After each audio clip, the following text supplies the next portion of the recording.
Welcome to the Freelance Unlocked Behind the Scenes series, where I'm showcasing the amazing people who will be at a Freelance Unlocked Conference, the first and the best conference for freelancers that is made with love, and it'll take place in Berlin on May 14th, 15th, 2025.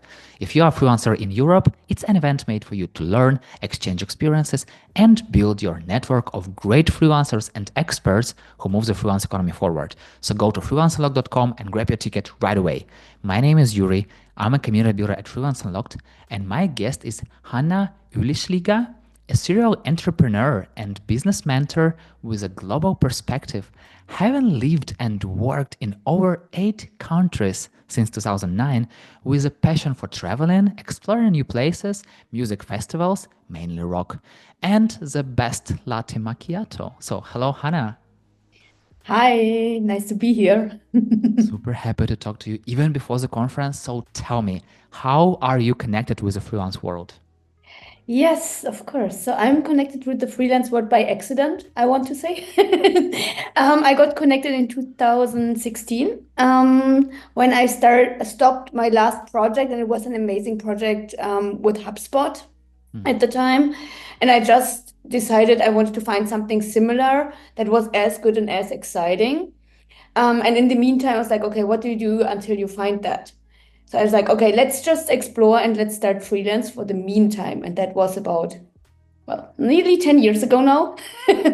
Not meaning I haven't found any great companies, but after a while, it's just once you are your own boss, you don't want to really go back. And yeah, that's how I started. I started as a freelancer and I became an entrepreneur in 2020, 2021 during the COVID situation because I had a little bit of more time on my hands and I decided to make this thing. Let's say I had finally the time to make the thing a little bigger and more What was structured. the, what was the hardest part of becoming your own boss? Since I never planned on doing it for a long run in the beginning, I would say nothing. Like I hadn't had the stress of like I have a lot of clients now coming to me and saying like, oh, I'm so stressed out, I don't know how to make this work and this work and this work. I never had this stress because it initially wasn't planned to be, it wasn't meant to be for years. So I maybe feel like that's it's the like, best way, when you are yes, just starting without planning like for 10 years your career, without overwhelming, without yes, over planning. Just like, yeah, I will just go with the flow. It's just temporary. And then like you find yourself exactly. doing it for 10 years. Okay, that's how it works. Uh, so Don't stress yourself. Like you yeah. you never know anyway. And yeah. Never know. So give me a sneak peek into what you'll be talking about on the Freelance Unlocked stage. Yes, so my topic will be inside the mind of a founder. And the topic is about entrepreneurs and what makes them successful. So, certain patterns that make entrepreneurs successful versus certain patterns that kind of can work against yourself. Those are tangible things, like, for example, a certain strategy you can implement, as well as more non tangible things, which are like really an so I like to combine strategy and energy, which at first sounds a little bit spiritual. It kind of is, but it's more about the way. It's not only about your strategy. You can stress yourself. You can have the right strategy. You can have the right target group. You can have all the right things. If your energy doesn't match, Hmm. then your clients won't be convinced you're the right match for them. So then everything you do will just fall apart, which is why I have these two anchors. And I will explain more in my talk Are about you it. using human design? Not in my talk, but yes. Yeah, Yeah. I just had an amazing conversation with Nicolene Huizinga, who is human design expert, and she created me my human design avatar, and she just taking a small glimpse on it, told me everything about me. I was like, how do you do that? It's amazing. I've done human design or I've come in contact 2020 by a friend, and it's she made my chart and I was like, what? That's me. How? Like how? How do you know that? Yeah, exactly. It's So crazy. Yeah. part of your title of your talk is what is it successful entrepreneurs do differently? Yes. So without giving away everything, can you share just one trait or one habit that differs successful entrepreneurs from entrepreneurs? Yeah, of course. I would say the major difference is really keeping an open mind. And I can explain on that. So, keeping an open mind in the sense of being open for also other ideas, which is also why I like conferences like the Freelance Unlocked, where you can actually exchange ideas. So it's really important if you're a solopreneur or a freelancer by yourself to exchange with your colleagues, to exchange with friends, to exchange with maybe a mentor or a coach. That depends on your taste. But just go out there and not be by yourself. Keep an open mind, especially if you have problems, especially if you are stressing out, or especially if you have just started. Always make sure you have your network, because it will help you avoid mistakes and it will also help you get there faster. You know, what I see from having conversations with people and creating communities, I see that people are afraid. They are afraid to be misheard, misunderstood, judged.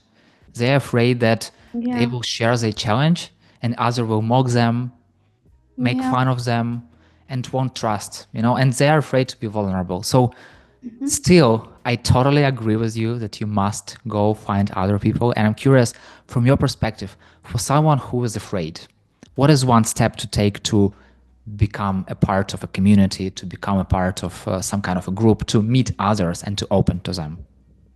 That's a really important part you're mentioning there, because it has to be a specific group. Not, you shouldn't just go out and blab to anyone. You should be very careful, especially in the beginning, who you are talking to, because even your friends or your family might be, I don't want to say opponents, but might be your biggest opponents in that way that they want to protect you.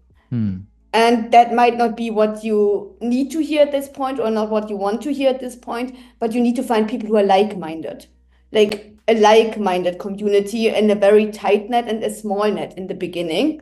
Be a little bit more selective, especially in the beginning, so that you don't if the idea is very fragile, it's very easy to get attacked in the beginning. And then you have to be very, very strong internally already about your purpose and your vision to still keep going. So that's one thing. Be careful who you choose. Not putting any more fear on the people, but just really be careful of who you're choosing, and maybe select and see, make sure that they are actually like-minded, maybe in your community, maybe in your close environment. Don't really blob on the internet randomly, because if you just put it randomly on Facebook, people will mock it. There's always someone. But rather go maybe in a small coffee place and maybe meet with 2 or 3 people. Maybe meet with 2 or 3 people before the conference, for example, and exchange ideas. Just little tiny steps to make it for yourself feel more okay, and for your nervous system feel okay to actually go further and further. I had this story with one of the guests of our previous podcast, and he told that he met one of his friends in the cafe, and they met not right away. They were just coming in the same space, working for months, and they kind of knew each other without knowing each other. And at some point, they finally decided to to exchange names and start talking, and that's how we started. So they didn't come and immediately met each other, but they yeah, see you, and start to say hi, and they're like, oh, by the way, what is your name? Like, what do you do? So I feel like that's how Yes, connections yes, works. exactly. That's a perfect example. Yes, that's exactly what I mean. Slowly and You worked with everyone from startups to big corporations. So I'm curious, from your perspective, what do successful individuals in both environments have in common? Mm, I would say there are two factors which are in combination. Um, Not necessarily the recipe, but definitely the core all people have who are successful, be it big corporations, be it small, be it any goal you have in life. And that's authenticity. And then really that's why I mentioned earlier, you have to have a strong core. You have to have a strong belief in yourself. So you have to be authentic. And for that, you already have to believe in yourself. But especially if you want to found something, especially if you want to grow something and you want to do something that's maybe not normal, that's not standard, you're not employed, but you're doing something different. Or especially if you have a great idea for a product or a service, you need to have a strong core and a strong belief that it's going to work, because otherwise it's very, very difficult. And then once you have that and you believe that, put it out there in an authentic way. So like, don't be in a way where you say, how should I do it? Or like, I think I should put on this mask, or I think I should be this, or society is expecting this. The most successful people I found are the ones who went out there and were like, this is me, deal with it. Yeah, I feel like it's also very hard, because like It's you not will easy. you will meet so much people who will try to tell you different, who will Yeah. like tell you that yeah, you are just the same, you are nothing extra, etc. And I feel like you have to be really, really strong to go through all this. And once again, coming back to the point, you have to find someone who will go with you, someone Yes, who you that's can where go the back network to. helps. Yeah, exactly. Yeah, because then you can go back and be like, okay, but I have this group. I don't care about the rest. Like, you cannot care about everyone. There's always going to be someone who's like pissed off at you because, well, that's just.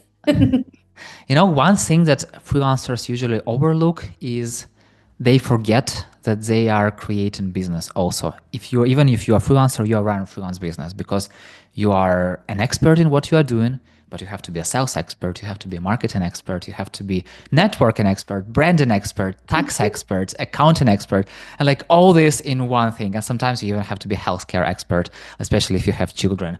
But how can freelancers adopt this entrepreneurial mindset even if they don't plan to build a startup or even if they don't plan to go big?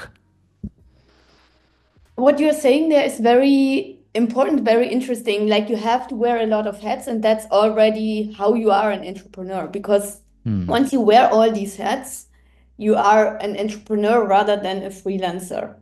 To adopt this mindset of even being bigger and more than a solo freelancer, one, structure is very helpful. Like, if you have certain IT structures nowadays, if you have certain tools that help you, if you don't have to do everything, because what you were just counting is like 10 jobs.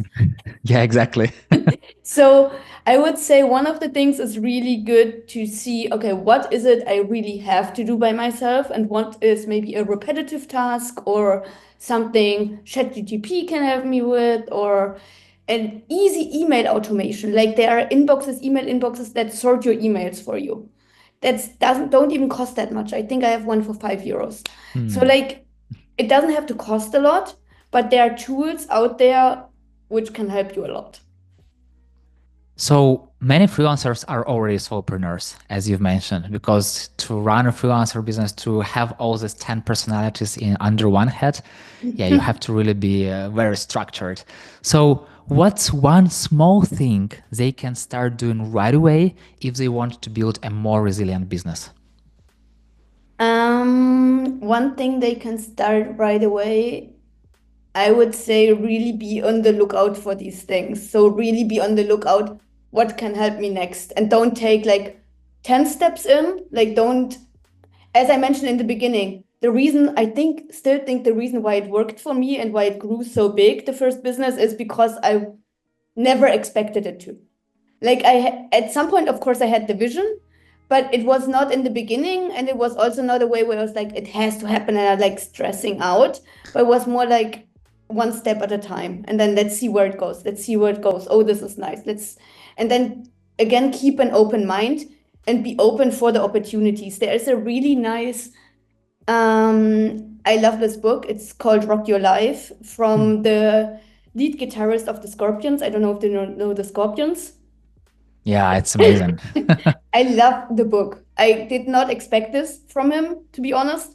But there is one passage where it's like, you can put anyone in front of a cafe, and in the cafe you have planted 10 opportunities. And you can have five people go in, and maybe one will find everything, one will find nothing. It's really about your mindset and like your way of looking at things. Yeah. And that experiment, I really, really like this experiment. I can't recall like in all detail, but the essence is, you have to have your vision. Yes, you have to have your goals, but be open to like, what the universe provides for you. So like what is there for you that you maybe didn't expect at all or didn't expect in that way. So then grab these opportunities, like recognize them and use them, even if they might look different than what you expected. I still have so many questions, and I really wish to have the sky as the limit, but time is the limit. So the final question, what is your quick take on the freelance economy and how it will develop in the near future? My quick take on the freelance economy, I would say it grew a lot during and after COVID, and currently it's a little bit more stagnant. But I think that's because it grew so much in that time.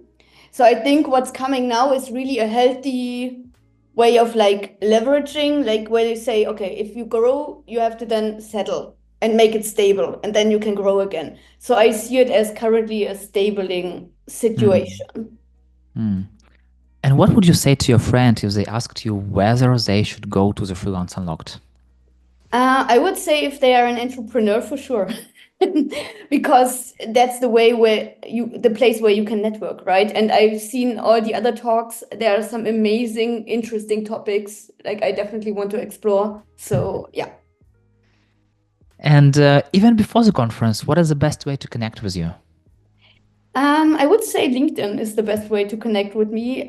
Maybe we can put my name somewhere so people can copy paste it, because it's very difficult. No worries, I can teach them. You taught me how to pronounce. I will teach them. Yes, So you can teach them.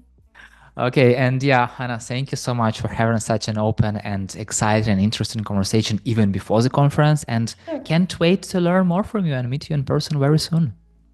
Me too. Can't wait for Berlin. Haven't been in, I think the last time I've been was 2016. Time has come, right on time. And for those who listen, I hope you learn from Hanna's experience and say thank you to her in person at the Freelance Unlocked Conference on May 14th, 15th, 2025 in Berlin. So go to freelanceunlocked.com and grab your ticket, and right away.